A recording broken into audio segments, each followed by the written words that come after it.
Bienvenue, Cowboy, dans le Grand Ouest américain, ou plutôt dans sa reproduction. En effet, nous nous trouvons actuellement à Greenland, qui, comme de nombreux autres parcs attractions, a sa propre zone sur le western. On peut par exemple le retrouver à Dennis Park, et j'en passe. Mais pourquoi retrouve-t-on tant de zones sur le Far West? Pour avoir la réponse à cette question, il faut revenir aux origines même du western. Alors prenez votre DeLorean et rendez-vous au 19e siècle en Amérique du Nord. Et accrochez-vous à votre chapeau et à vos lunettes, car cette histoire promet d'être la plus dingue de l'Ouest.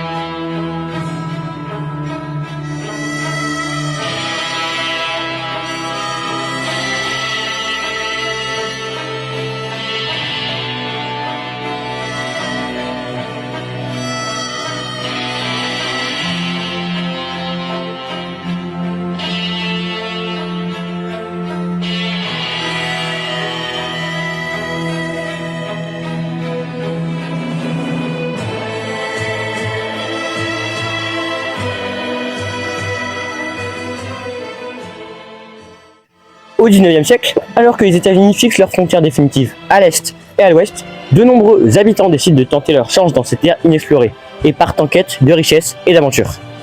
Les chercheurs d'or s'installent dans toutes les terres inhabitées ou inexplorées, comme le Texas, la Californie, l'Oregon, l'Utah ou le Klondike. Les prospecteurs y cherchent principalement de l'or, mais également toute autre matière rare qui pourrait les rendre riches. Après que la guerre civile a mis en pause cette ruée vers l'or, elle reprend de plus belle dans les années 1860, aidée par différentes lois qui facilitent l'appropriation de terres, mais aussi le développement du chemin de fer. Chaque fois qu'un gisement d'or est découvert, des centaines de personnes s'y rendent et fondent une petite ville. Dès que l'or y est épuisé, tous les habitants repartent, laissant la ville abandonnée, comme figée dans le temps. Ces villes sont appelées des villes fantômes. Avec la révolution industrielle, de nombreuses mines de charbon vont ouvrir, et c'est l'une d'elles qui nous intéresse le plus. La mine de charbon de Summit Hill. Une fois le charbon extrait de celle-ci, il devait être remonté jusqu'au canal de Lehigh, situé en hauteur par rapport à la mine. Afin de le remonter, le charbon était donc mis dans des petits chariots qui étaient placés sur un chemin de fer et remontés en haut de la panse grâce à des mules. Ensuite, les wagons, vidés de leur contenu, étaient chargés sur un autre chemin de fer, descendant, et ils glissaient seuls jusqu'en bas de la mine grâce à la gravité. En 1928, les propriétaires de la mine décident de faire payer l'entrée à des visiteurs afin de dévaler la pente à bord des petits chariots. Aujourd'hui fermée depuis plus d'un siècle, cette pente est considérée comme l'une des premières montagnes russes au monde, même s'il en existait déjà une petite dizaine en Europe. Alors que la conquête de l'Ouest touche à sa fin dans les années 70, différentes personnes impliquées dans cette période décident de la faire revivre au monde entier et montent le concept des Wild West Show. Des spectacles qui mettent en scène des cow-boys indiens, faux bandits dans des scènes de bataille, acrobatie équestre, numéro d'adresse ou encore chasse au bison. Ce sont ces spectacles qui ont popularisé les clichés sur le western, avec les cow-boys qui sont des héros dans ces spectacles, alors qu'en vrai ce sont uniquement des gardiens de vaches. Ces spectacles se déplacent de ville en ville, installent leur scène et font une parade dans la ville pour annoncer leur arrivée, avant de retourner au lieu de leur spectacle, souvent extérieur, pour une représentation qui pouvait durer parfois jusqu'à 4 heures. Le plus célèbre de ces spectacles était sans aucun doute le Buffalo Bill's Wild West Show, monté par le cow-boy John F. Cody, plus connu sous le nom de Buffalo Bill. Créé en 1883, ce spectacle a fait le tour du monde, notamment à l'Exposition universelle de Paris en 1889, où il a été joué au pied de la Tour Eiffel et où il a attiré près de 3 millions de spectateurs. Ce spectacle a également rendu connus certains noms du Grand Ouest, comme Calamity Jane ou Sitting Bull. Mais vers la fin des années 1890, ces spectacles vont peu à peu s'arrêter. Et Buffalo Bill l'avait sans s'y tourner, puisque vers le même moment, il se reconvertit dans une nouvelle industrie naissante, le cinéma.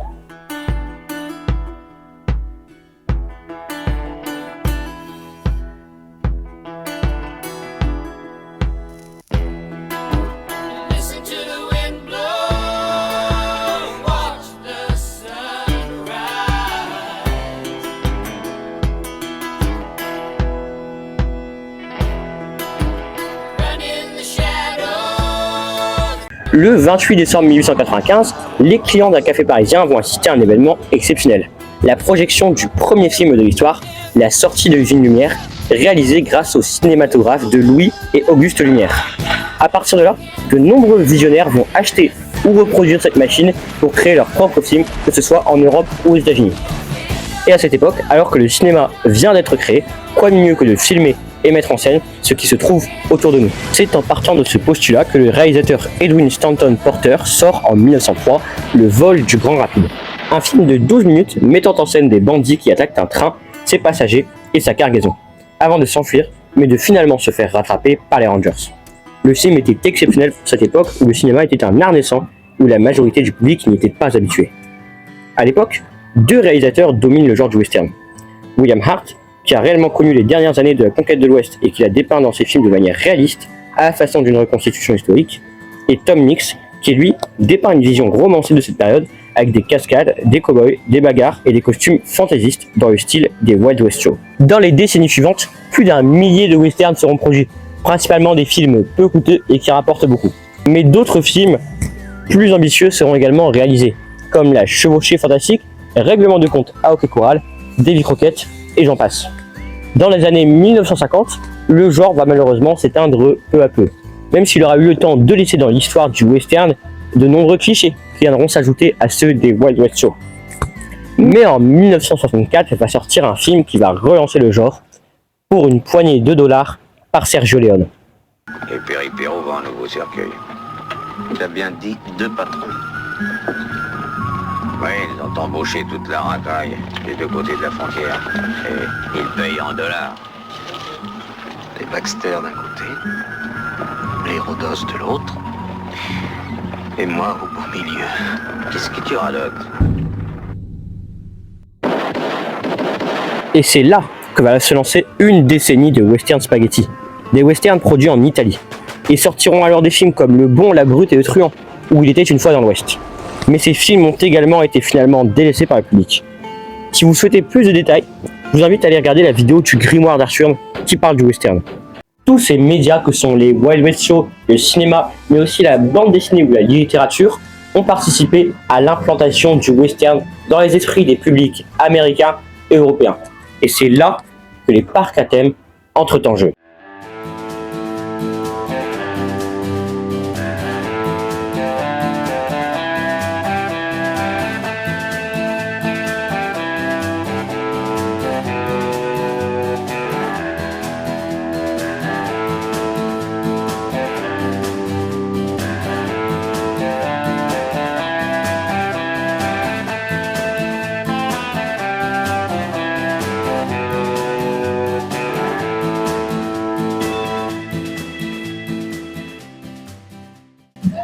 Commençons notre histoire au début des années 40, en Californie. Plus précisément dans le restaurant de tartes de monsieur Walter Knott. Et vous allez voir qu'il a un délire avec les tartes. Ce restaurant, qu'il gère avec sa femme, rencontre un franc succès étant donné qu'il se place au milieu de la route de 2 heures qui relie Los Angeles et les plages du comté d'Orange. Pour occuper les clients, qui devraient attendre de plus en plus longtemps avant leur plat, Walter Knott a alors une idée de génie. Vous vous souvenez de l'île fantôme dont on parlait tout à l'heure? Eh bien, Walter Knott a une idée de génie. Il va aller à une ville fantôme, la prendre, déplacer certains bâtiments pour les mettre devant son restaurant et y reconstituer une nouvelle ville du western. Au fur et à mesure du temps, Walter Knott va rajouter de nouvelles attractions dans sa ville fantôme.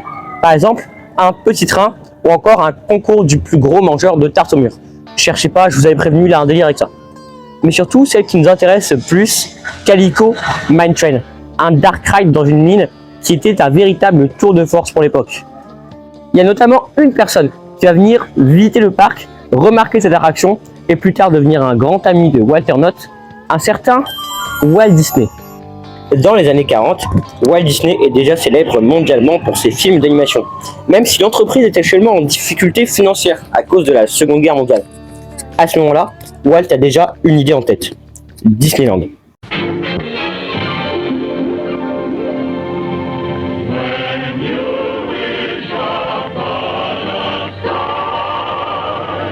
Il crée, dès 1952, Wed Enterprises, l'ancêtre de Walt Disney Imagineering, la société qui imagine et conçoit les parcs Disney. Et en 1954, il trouve enfin un moyen de financer Disneyland, une émission. Diffusée sur la chaîne ABC, et qui présente le chantier du parc, ce qu'il sera à son ouverture. Le tout entrecoupé de séries produites pour l'occasion et associées au land comme Davy Crockett pour Frontierland.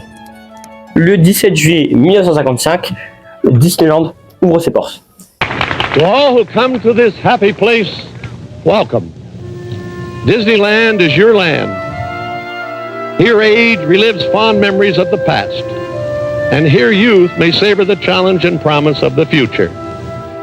Disneyland is dedicated to the ideals, the dreams, and the hard facts that have created America, with the hope that it will be a source of joy and inspiration to all the world. Et à l'époque, on y retrouve 5 zones thématiques. Fantasyland, sur le thème du Moyen-Âge européen et des contes Disney. Tomorrowland, sur le thème du futur. Adventureland, sur le thème de l'aventure. Main Street USA, qui dépeint le passé proche des États-Unis.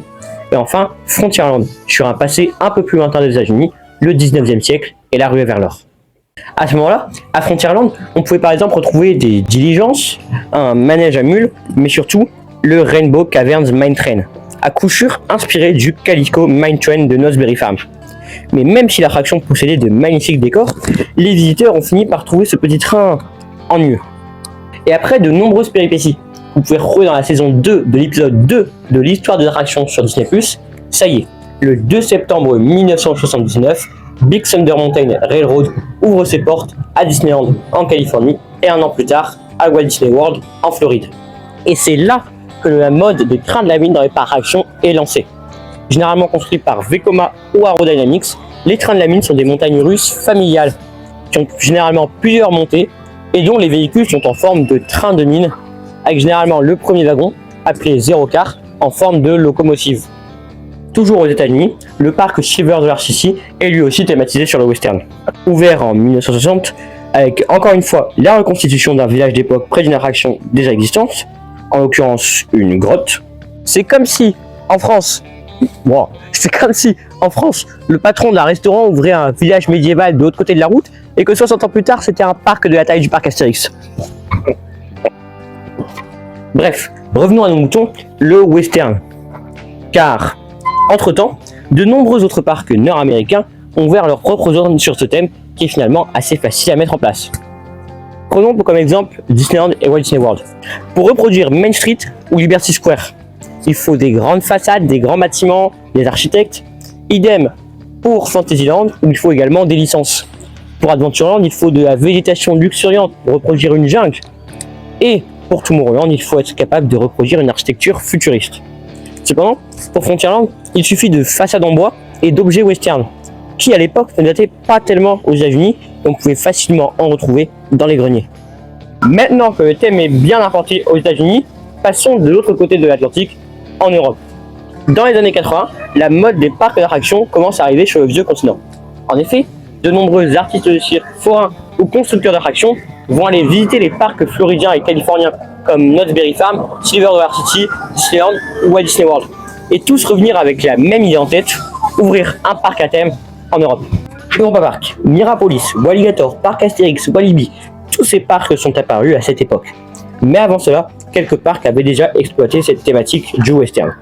Un des premiers parcs européens à adopter le thème western est la Mer de Sable, qui a ouvert en 1963, un parc financé par l'acteur Jean Richard, qui a voulu profiter du cadre naturel de l'immense dune de sable pour ouvrir un parc à thème.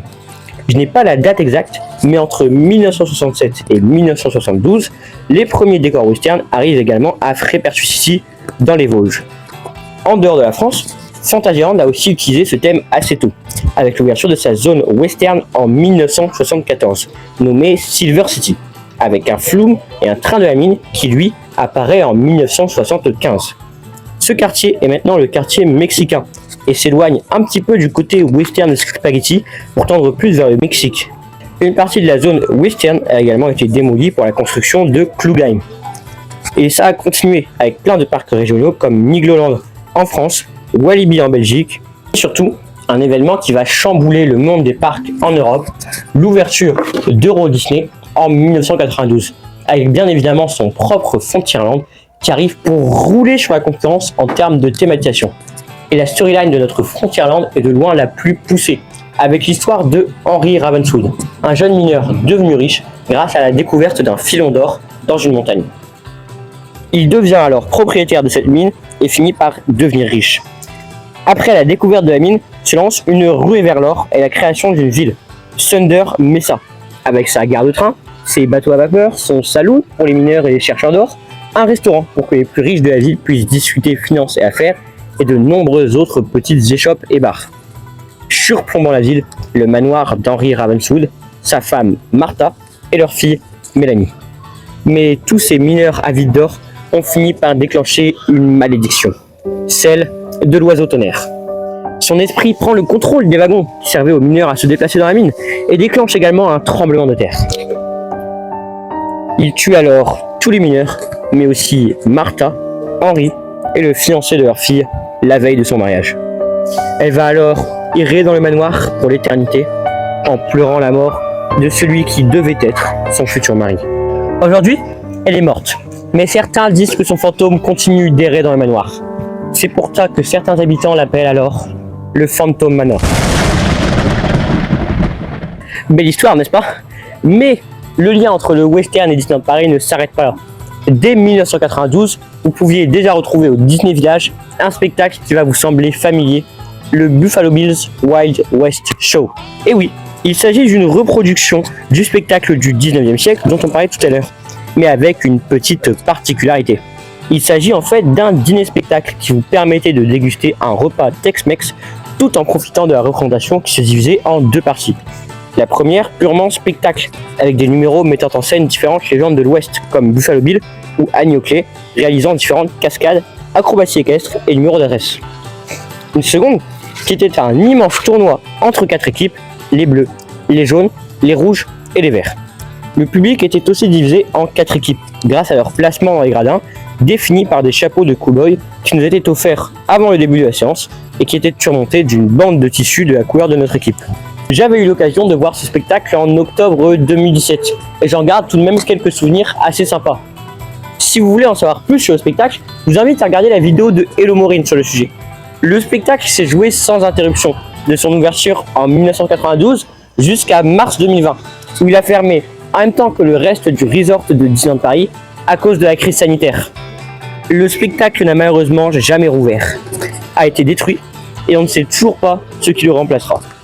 Le spectacle était, depuis la deuxième moitié des années 2010, régulièrement à moitié vide, malgré les nombreuses promotions mises en place par le parc ou l'ajout de Mickey, Minnie et leurs amis au spectacle.